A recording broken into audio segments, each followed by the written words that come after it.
भद्र जालू और रोजी डाला चौपनों में भेटालू करे का सुन भद्र जालू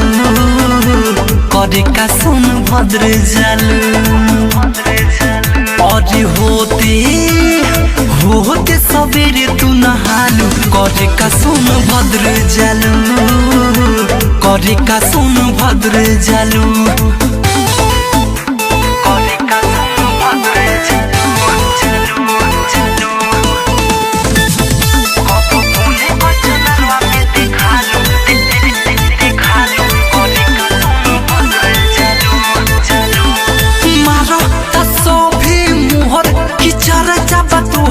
बिंढमगंज बजरिया में होते तू भोरे जालू हजा के केरा खालू हाथू भी सहरिया में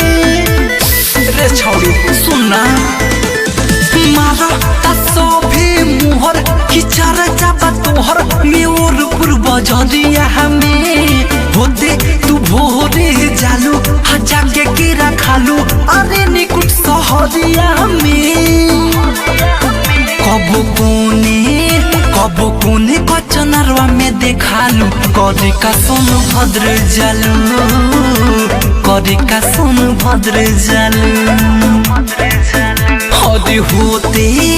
अरे होते सवेरे तू नहालू करे का सुन भद्र जालू करे का सुन भद्र जालू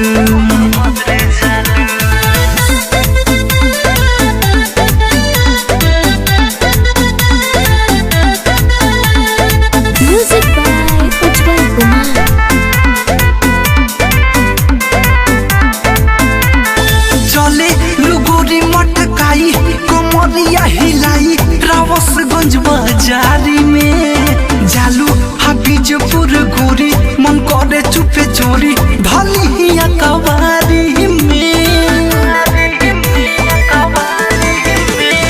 चले लुगोरी मटकाई कमरिया हिलाई घोरावल बाजारी में जालू हायो बड़ा गोरी मन करे चुपे चोरी ढलिया कवारी में